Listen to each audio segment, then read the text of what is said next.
Hello everyone, this is Serious Trivia, and today we're continuing our Sima Yi's Coup Let's Talk Lore series with episode 7, titled A Failed Campaign. Before we get started, here's the answer to our trivia question from our previous episode, and be sure to stay tuned for a new trivia question at the end of this episode. Now, we ended our last episode as Cao Shuang stubbornly refused to retreat from Mount Xingshi, as he simply could not accept reality and admit defeat. Even when one of his two top commanders in Guohuai left in disagreement with 20,000 troops, Cao Shuang did not budge and chose to continue the campaign. Now, while all this was going on, the Shu Han reinforcements were already fast approaching, as soon after Wang Ping reported the Wei advancement to the Shu Han court, Prime Minister Jiang Wan and General Jiang Wei immediately marched for Hanzhong from their encampments in Pei County. And furthermore, Emperor Liu Shan also sent Grand General Fei Yi, who was in line to replace Jiang Wan as the next prime minister should Jiang Wan's health continue to decline, also left the capital of Chengdu with the Shu Han reserve forces as they too rapidly marched for Hanzhong, as the defense of Hanzhong was Shu Han's top priority. Jiang Wan and Jiang Wei's forces would arrive first, as they quickly bolstered Wang Ping's defenses around Mount Xingshi, effectively sealing off any chance for Cao Shuang's army to ever reach Hanzhong. Then, not long after, Fei Yi and the Shu Han reserves would arrive, and with the Tongluo path already secured, Fei Yi suggested an ambitious plan of taking his army for a hike through the Qinlin mountain range west of the Tongluo path, as Fei Yi wanted to cut off Cao Shuang's retreat. This was exactly what the Wei court and Sima Yi had feared, as once Fei Yi completely cuts off Cao Shuang's army, the result would be unimaginable. Fortunately, hiking in the Qinlin mountain ranges is easier said than done, so Fei Yi only ended up bringing a relatively small force, and as he was taking up positions around an area called the Three Peaks at the north end of the Luo River Valley, Cao Shuang's scouts spotted them. So now, sensing imminent danger, Cao Shuang finally ordered for full retreat. Yet, retreating with such a massive army, with the enemies closing in around you, will be no easy task, as the Wei forces would be forced to abandon all their military supplies. Along the way, they also had to run past Fei Yi's small force, who shot arrows at the retreating army from their secure locations on top of the Three Peaks. Now, Cao Shuang's forces were not able to fight back, as they had to contend with being pursued by the main Shu Han forces behind. In the end, Cao Shuang and most of the Wei army made it out of Tongluo Path alive, but the investment of livestock and laborers, lost maintaining the supply lines, and the general loss of abandoned supplies, which were now being recovered by the victorious Shu Han forces, would end up making this one of Wei's greatest defeat against the Shu Han side, at least in terms of economic cost. Once back at the imperial court, Cao Shuang did not take any responsibilities for the defeat, as no one involved in the campaign would be even demoted. But the court of public opinion would not be so kind, as Cao Shuang and Xia Houxuan's reputations would be dragged through the mud for the failure of this campaign. Cao Shuang ignored this and chose to stay low at court for roughly a year, until August of 245, when he would change the Imperial Palace Guard command structure from having 5 battalions to just 3, as 2 battalions in the Zhonglei Battalion and the Zhongjian Battalion all had their commanders dismissed and the troops reorganized to be now under the direct command of the General of the Center in Caoxi.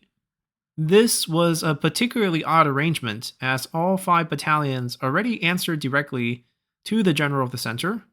who is in charge of all the Imperial Palace Guards, so Cao Shuang's move essentially boiled down to firing the 2 commanders.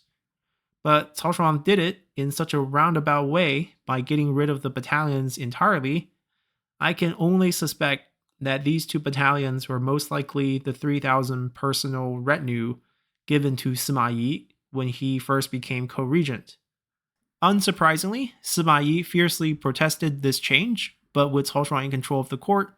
and his brother, the general of the center Caoxi, in charge of the imperial palace guards, This was not a matter that Sima Yi had any direct say in, yet the impact was massive for Sima Yi, as he would essentially lose all military commands inside the capital. Fortunately, Sima Yi's eldest son, Sima Shi, was still the general of the Central Guards and thus in charge of the Luoyang City Guards, and most importantly, had the power of appointment for mid to lower level officers in the Wei armies. Now, previously we mentioned how the two prior generals of the Central Guards in Jiangji and Xiahou Xuan had abused this power either for monetary bribes or political favors. Sima Shi, however, did neither of these things,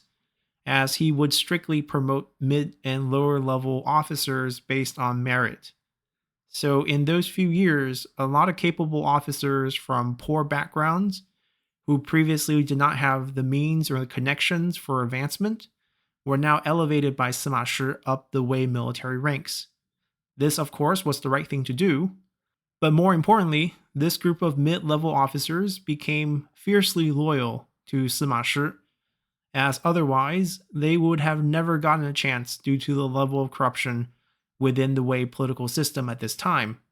Now, Sima Shi knew this, as he was not doing this from the bottom of his heart or for justice sake, but rather he was cautiously trying to build his own influence inside the Wei military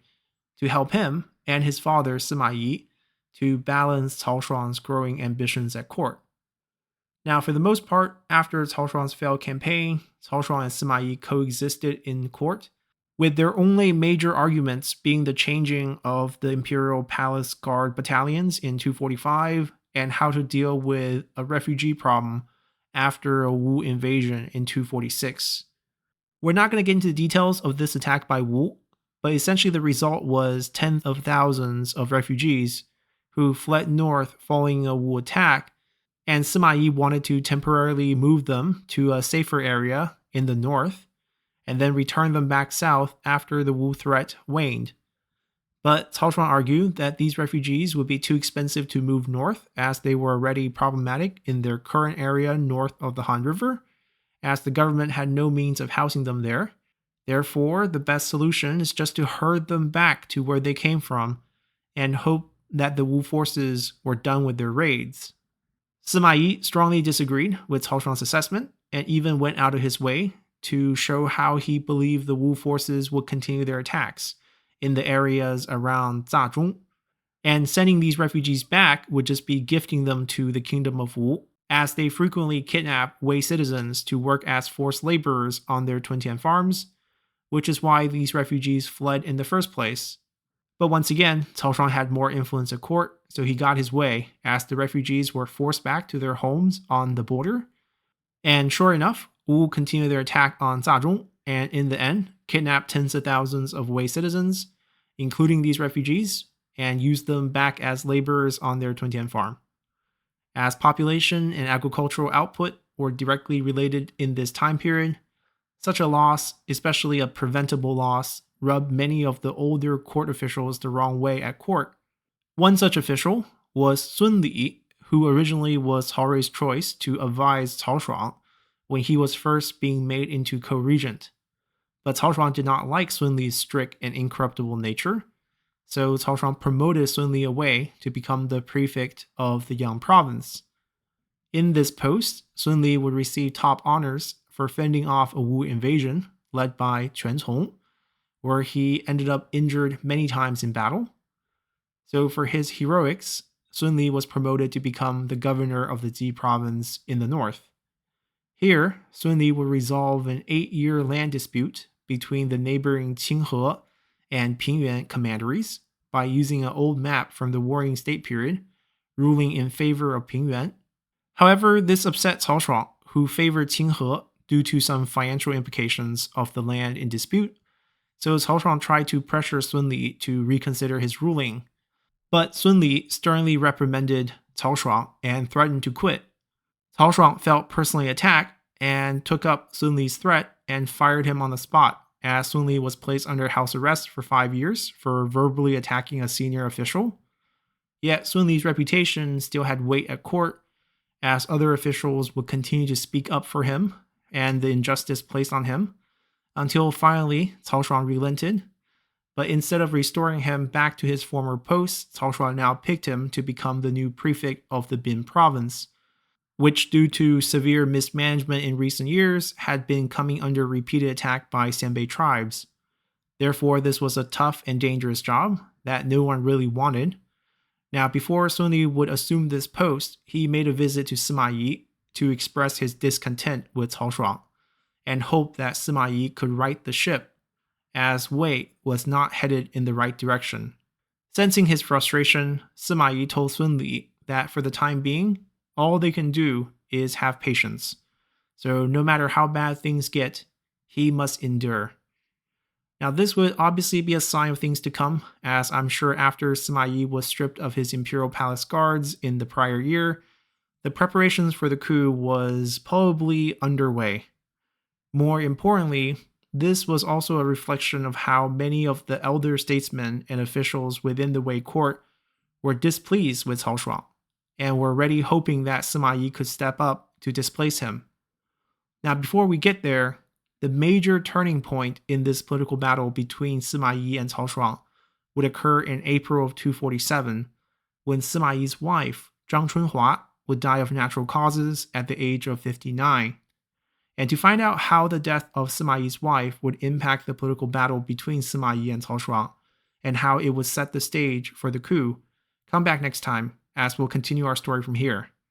Hopefully you all have enjoyed this episode enough to consider subscribing to the channel for more content like this on Three Kingdoms history, or simply support the channel by leaving a comment below, or by hitting the like button, as once again, the next episode will be released once this episode gets 300 likes. So as always, I'll see you all next time. Bye!